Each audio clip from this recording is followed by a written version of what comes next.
प्रसन्नेन महर्षिणा त्वम्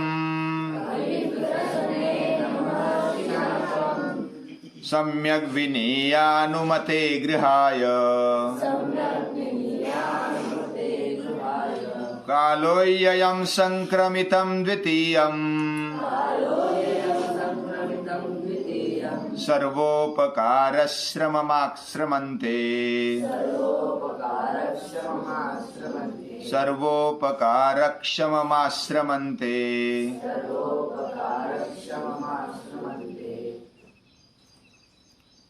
महर्षि जमदग्नि बचपन से ही बहुत ही होशियार और ताकतवर, धनुर्विद्या, शस्त्रास्त्र विद्या और शास्त्र विद्या इसमें निपुण हो गए और वो दैवी कार्य में तुरंत जुट गए। उनकी बैठक हो गई उत्तर भारत में हिमालय के पास, और उधर बैठक या तो मीटिंग क्या हुई कि दक्षिण में अब तक बहुत सारे ऋषि मुनि गए, साधु सज्जन गए और दैवी कार्य करने के लिए भारतीय संस्कृति को सभी मानव मात्र में ले जाने के लिए कौन तैयार होगा। अब तक गए, दक्षिण में गए, लेकिन वापस नहीं आए, क्योंकि उधर जो लोग रहते थे वो टोली बनाकर रहते थे, समूह में रहते थे, जंगल में रहते थे और वह जंगली संस्कृति अपने जीवन में बनाए रखे थे। यानी कि आदमी आदमी को मार रहा था, प्राणियों को तो मारते ही थे, प्राणियों के साथ साथ वो आदमियों को भी, स्त्रियों को भी मार देते थे, भोग भोगते थे। खाओ पियो, मजा करो और आनंद से रहो। ऐसा रहना तो एक तरफ से अच्छा लगता है, लेकिन एक दूसरे के प्रति, मानव के ही प्रति ऐसी भावना होना, केवल भोग की दृष्टि से देखना, उपयोगिता की दृष्टि से देखना, ऐसी संस्कृति दक्षिण भारत में थी तब। और आदमी आदमी को मारकर खा जाता है, ये तो भयंकर बात हुई। तो इस प्रकार जो भी ऋषि गए या तो जो भी मुनि गए, वे फिर वापस नहीं आए। फिर कौन जाएगा? तो उधर जो बैठक हुई थी उसमें जमदग्नि ऋषि आ गए बीच में, और उस बैठक में फिर वो तैयार हो गए कि मैं जाता। लेकिन जो बुजुर्ग थे उन्होंने कहा कि जो यज्ञीय काम है वो साथ में किया जाता है, यानी कि विवाह करने के बाद पति पत्नी के साथ यज्ञ किया जाता है। आप जाएंगे तो साथ लेकर विवाह करते हुए जाना। तो विवाह के लिए अनुमति भी दे दी गई थी उनको, जमदग्नि को, लेकिन अभी तक विवाह नहीं किया था। उस समय रेणुका वो युवती थी और वो क्षत्राणी थी। उस समय भी युवती को अपने पसंद का वर चुनने की एक व्यवस्था थी, और वो स्वयंवर व्यवस्था थी, स्वयंवर की। तो स्वयंवर रचा गया। स्वयंवर में बहुत सारे राजे आ गए, बहुत सारे युवान आ गए, बहुत सारे शूरवीर आ गए, राजकुमार आ गए। और उस स्वयंवर में वैसे रेणुका माता, वह भी बहुत युवती बन गई थी, सुंदर थी, और शस्त्रास्त्र विद्या उसको आती थी। वह शरीर से भी बलवान थी और दिमाग से भी बहुत ही होशियार थी। रेणुका माता में प्रेम भी, भाव भी भरा हुआ था। और ऐसी युवती वो ऐसी चाहती थी कि मुझे जो पति मिले वैसा ही खाओ पियो, मजा करो, केवल इंद्रिय भोग भोगो और पड़े रहो, ऐसा ही विचार करने वाला मुझे पति नहीं चाहिए। और जो जीवन में केवल अज्ञान रखता है और भोग की दृष्टि रखता है, वह बाद में अधपतित हो जाता है,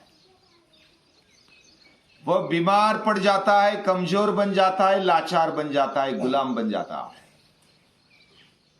सभी गुलाम जो रहने वाले केवल अज्ञान के कारण, दुर्बलता के कारण, और जो भी हमारे अंदर तेजस्विता चाहिए वह तेजस्विता न होने के कारण वे गुलाम बन जाते हैं। यानी मूल कारण अगर गुलामी का है तो दुर्बलता, ये पहला कारण। दूसरा कारण है अज्ञान, और तीसरा कारण है सभी को साथ में ले जाने की क्षमता रखने वाला, यानी नेतृत्व करने वाला, और सभी पर प्यार बरसाने वाला जो भी होता है वह गुलाम नहीं होता। और जो गुलाम होता है वह अपना जीवन अच्छी तरह से नहीं जी सकता है।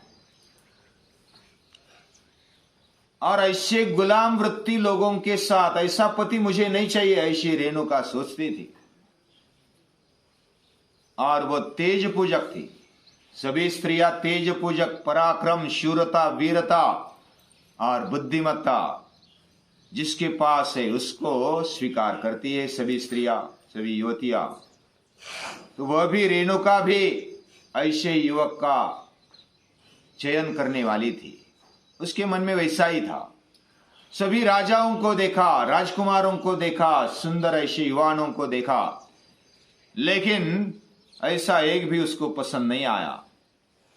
लेकिन जमदग्नि को देखा तो जमदग्नि का, सभी का इतिहास वो जानते थे, और इतिहास बताकर जो पास में रहने वाली सखियां होती थी, जो भी गाइड करने वाले होते थे, वो बताते थे कि इसका इतिहास यह है और अब ये ऐसा कर रहा है, ये कर रहा है। तो उन्होंने अपना क्षत्रिय धर्म होने के बावजूद भी जमदग्नि जैसे ब्राह्मण को चुना, क्योंकि वो शूर थे, पराक्रमी थे, और उनके जन्म की कहानी हमने सुनी। उनका जन्म कैसे हुआ? तो जो भी चरु बनाया था वो क्षात्र तेज युक्त था, वो सत्यवती ने खा लिया था, और जो ब्रह्म तेज युक्त था वो किसने खा लिया था? गादीराज की पत्नी ने खा लिया था। तो विश्वामित्र की माता ने खा लिया, तो विश्वामित्र का जन्म ब्रह्म तेज युक्त हुआ, लेकिन वो क्षत्रिय धर्म में, क्षत्रिय कुल में जन्मा। और इधर जमदग्नि ब्राह्मण कुल में जन्मे, लेकिन क्षात्र तेज युक्त थे, यानी ब्राह्मण और क्षत्रिय का मिश्रण उनमें दिखाई देता है। यानी मुख पर वेद है, हाथों में पराक्रम है, धनुष्य है, बाहु है, धनुर्विद्या में वो बहुत प्रवीण है। और ऐसा सर्वगुण संपन्न व्यक्तिमत्व देखकर रेणुका माता उनकी हो गई। और शादी करने के बाद जमदग्नि ऋषि ने कहा कि हमें चलना है, किधर? दक्षिण भारत में चलना है, और उधर संस्कृति का काम करना है। क्या पेट भरेगा या नहीं भरेगा, रहने के लिए कुछ होगा या नहीं होगा, कुछ अता पता नहीं। तो क्षत्राणी और राजा की कन्या होने के कारण वो तो महल में रहती थी। महल में रहने के बावजूद भी उन्होंने आश्रम जीवन स्वीकार किया है, यानी कि ऋषि जमदग्नि वो आश्रमी जीवन जीना चाहते हैं। वह शूरवीर है, पराक्रमी है, फिर भी उनका जीवन एक अलग जीवन, और वो स्वीकारने की तैयारी रेणुका की है। जैसे रघुवंश में रघु राजा कौत्स को पूछते हैं, वरतंतु के शिष्य कौत्स उनको पूछते हैं, ये जो दूसरा आश्रम है ना, ये बहुत श्रेष्ठ आश्रम है, बाकी कनिष्ठ ऐसा नहीं है, लेकिन गृहस्थ आश्रम ये बहुत सभी को आधार देने वाला ये आश्रम है। सबके ऊपर उनके उपकार रहते, क्योंकि गृहस्थ आश्रमी ब्रह्मचारी जो है, विद्यार्थी जो है, बच्चे जो है, उनको संभालते हैं, उनका भरण पोषण करते हैं। जो सन्यासी उनको भी संभालते हैं, और वानप्रस्थी बुजुर्ग है, उनको भी संभालने का जिम्मा किसके पास होता है? जो गृहस्थाश्रम में वही संभालते हैं।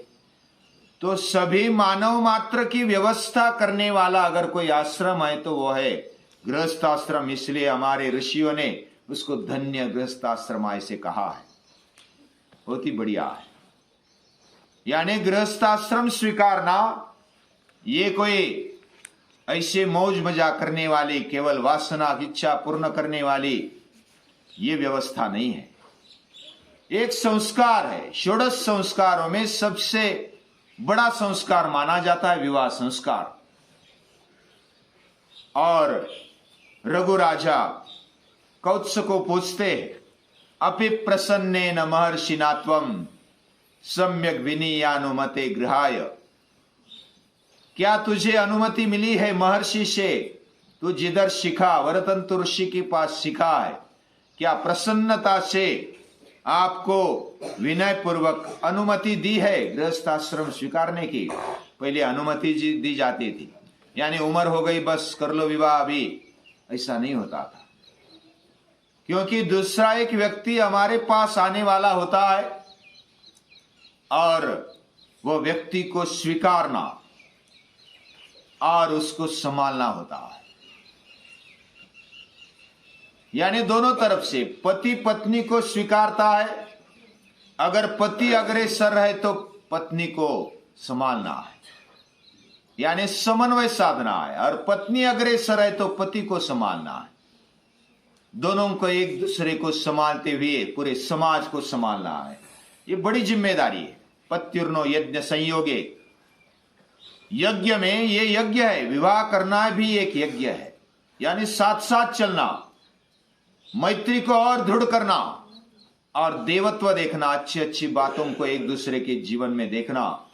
विवाह करते समय भी विवाह संस्कार समझने जैसा है। विष्णु रूपेण हम स्वीकरोमि, पत्नी अपने पति को विष्णु रूप से स्वीकारती है और पति अपने पत्नी को देवी रूपेण स्वीकरोमि, देवी रूप से स्वीकारता है। और यज्ञ के लिए हमारा जो मेलजोल है वो आगे बढ़ना चाहिए। हमारी प्रजा भी ऐसी निर्माण हो जो अच्छी हो, सुसंस्कारी हो, बड़ी ताकतवर हो और बुद्धि से, दिमाग से, दिल से महान हो, उदार हो। ऐसी प्रजा हमारी हो, इसके लिए वो अपने ऊपर संस्कार करते थे। इस प्रकार ये जो विवाह संस्कार है बहुत बढ़िया है। और रेणुका माता और जमदग्नि ऋषि निकलते हैं दक्षिण भारत में। और दक्षिण भारत में निकलते तो उधर की प्रजा कैसी है? यानी इधर से लगभग 40-50 किलोमीटर चांदवड़ नाम का एक गांव है, तालुका है। और उधर रेणुका माता का मंदिर अभी भी हम देख सकते हैं। रेणुका माता का मंदिर है, एक छोटा सा घाट है और उधर मंदिर है। रेणुका माता इन जंगलों में, इधर जंगल ही था, इसको दंडकारण्य बोलते हैं। दंडकारण्य, इधर राम भी रहे, लक्ष्मण भी रहे, सीता माता भी रही। इधर गौतम ऋषि का क्षेत्र है और अगस्त्य ऋषि का क्षेत्र है। उनकी तपश्चर्या से ये भूमि बनी है। और उसके पहले जमदग्नि ऋषि आ गए। जमदग्नि ऋषि ने इधर तप किया। तप किया मतलब क्या किया? तपो द्वंद्व सहनम, द्वंद्व को सहन करते करते हर एक आदमी के पास, हर एक व्यक्ति के पास वो प्रभु के विचार लेकर गए। उनमें राम निर्माण किया, आत्म प्रत्यय निर्माण किया। आत्म प्रत्यय का मतलब मेरे अंदर भगवान रहते हैं, जैसे मेरे अंदर रहते हैं वो सभी के अंदर भी रहते हैं। तो एक दूसरे को हम कैसे मार सकते हैं, ये कल्पना हमारे अंदर उठने लगती है। मेरे अंदर भगवान रहता है तो मैं क्यों लाचार बनूं, मैं कैसा दीनहीन बनते रहो। और दूसरा भी उसी का ही बेटा है तो वो मेरा भाई बन गया, बहन बन गई। तो इस प्रकार प्रभु का विचार घर घर तक लेकर जाना। और लेकर जाते जाते कैसे हुआ? यानी उधर ये जो टोलियां थी जंगल में रहने वाली, उनमें रहना था, उनको विचार देने थे, यज्ञ करने थे। संगतिकरण, मैत्रीकरण, देव पूजन करना था तो कैसे करे? तो जो टोली ने देखा कि ये कोई पति पत्नी आ रहे हैं, स्त्री और पुरुष आ रहे हैं, उनको मालूम नहीं पति और पत्नी क्या होता है। वो दोनों आ रहे मतलब अभी हमारी शिकार आ गई और हम उनको मारेंगे। बहुत ही युवान है, तरुण है, अच्छे डट्टे कट्टे, हमारा पूरा भोजन हो जाएगा टोली का, ऐसा समझकर वो पहले तो भोग लेते थे, उनसे काम करवाते थे, उनका भोग भोगते थे, उनके पास से जो भी धन था वो लुबाड़ते थे, खाना पीने का लुबाड़ते थे और फिर उनको काट कर खा जाते थे। ऐसी टोलियां थी। उनको लगा कि अच्छा हुआ ये आ गए, दोनों आ गए, तो दोनों पर आक्रमण किया उन्होंने, टोलियों ने आक्रमण किया। वे भी कम नहीं थे, दोनों ने धनुष्यबाण लेकर के फिर उनको परास्त किया। उन्होंने बाण ऐसे उपयोग में लाए जो उनको नोक नहीं थी, यानी जख्मी तो होते थे लेकिन वो मरते नहीं थे। ऐसे लोगों को उन्होंने परास्त किया, हार गए, जख्मी हो गए, भागने लगे इधर उधर, कोई गिर पड़े, हाँ किसी के घुटने पर बाण लगा, छाती पर लगा, माथे पर लगा तो वो गिर पड़े, कोई बेशुद्ध हो गए और सभी को परास्त कर दिया। धनुर्विद्या में वो तो प्रवीण थे, रेणुका माता भी प्रवीण थी, वो भी धनुष्य बाण चलाती थी और भी सिखाया, जमदग्नि ने रेणुका को सिखाया। और इस प्रकार कोई बीमार पड़ गए, कोई नीचे गिर गए, उनकी फिर सेवा की रेणुका ने, जमदग्नि ने मिलकर उनको दवा पानी किया। जख्म हुई थी, रक्त निकला था, उनको आयुर्वेद भी उनको मालूम था, बहुत सारी विद्या उनको मालूम थी, तो उनको दवा पानी करते हुए उनको खाना दिया, पीना दिया, कुछ देर तक, कुछ दिनों तक उनको संभाला। फिर उनको अच्छा किया, उनको ऐसा लगा कि ये तो हमें मार रहे थे फिर भी हमारी सेवा कर रहे, हमारी शुश्रूषा कर रहे, हमारा आरोग्य बना रहा है, हमें खाने के लिए दे रहे। कंदमूल लाए, फल लाए, उनको फल खाने की भी आदत नहीं थी, कंदमूल खाने की भी आदत नहीं थी, खिलाया, उन्होंने खाकर देखा, उनको भी खिलाया। तो इस प्रकार वो अपने बनते गए। धीरे धीरे उन्होंने अपने मित्रों को बताया कि ये तो बहुत ही होशियार होने के बावजूद भी, पराक्रमी होने के बावजूद भी प्रेम करने वाले, हमें संभालने वाले। फिर उनको खेती की संस्कृति दे दी, फिर उनको क्या क्या दिया, कैसे कैसे दिया, कैसे तालमेल बिठाया, कैसे तपश्चर्या की। हमें तपश्चर्या बोलने के बाद ऐसा लगता है नाक पकड़ कर बैठ गए और प्राणायाम किया, योग किया और बन गया तप, ऐसा नहीं। तपश्चर्या वो भी करते थे, प्राणायाम करते थे, योग करते थे, सूर्य नमस्कार करते थे, अट्टे कट्टे बन गए थे। और उधर लड़ना भी होता था ना, बहुत सारी टोलियों के साथ लड़ना होता था और लड़ते लड़ते उनको मारते नहीं थे, उनको सिर्फ हराते थे और फिर अपना बनाते थे, उनकी शुश्रूषा करते थे। इस प्रकार उन्होंने क्या क्या दिया, कैसे कैसे संस्कार बढ़े, संस्कृति बढ़ी, कृषि संस्कृति कैसे बढ़ी, ये सब हम बाद में देखेंगे। आज के लिए उनके चरित्र को नमन करते हैं, प्रणाम करते हैं। खगभूषण हिरण्यगर्भ मरीचादित्य सवितर्क ओम भास्करेभ्यो नमो नमः। एक सांस भरते हुए हाथों पर थोड़ा पीछे झुकना है। दो सांस छोड़ते हुए पादास्पर्शन, घुटने सीधे रखकर घुटनों पर माथा लगाने की कोशिश। बायां पैर पीछे, दाहिने पैर पर बैठ जाना है, नजर ऊपर। चतुरंगासन, तिरछा आकार शरीर का।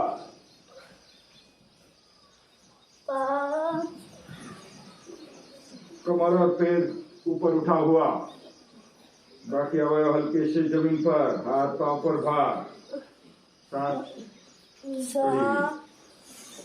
पूरा भुजंगासन, नजर ऊपर, हाथ सरल, कमर पर भार हल्का सा। पर्वतासन, सांस छोड़ते हुए दक्षिणी जमीन पर, नाभि की तरफ गर्दन को खींचना, पर्वत जैसा का। सांस भरते हुए बाएं पैर पर वामपाद अश्व संचालनासन। पादास्तासन, दोनों पैर और हाथ लाइन में, घुटने पर माथा। प्रणमासन, दोनों हाथ जोड़े हुए। आदिदेव नमस्तुभ्यं प्रसीद मम भास्करम् दिवाकर नमस्तुभ्यं प्रभाकर नमोऽस्तुते आदित्यस्य नमस्कारान् ये कुर्वन्ति दिने दिने जन्मान्तरसहस्रेषु दारिद्र्यं नोपजायते आयुर्प्रज्ञबलं वीर्यं तेजस्तेषां च जायते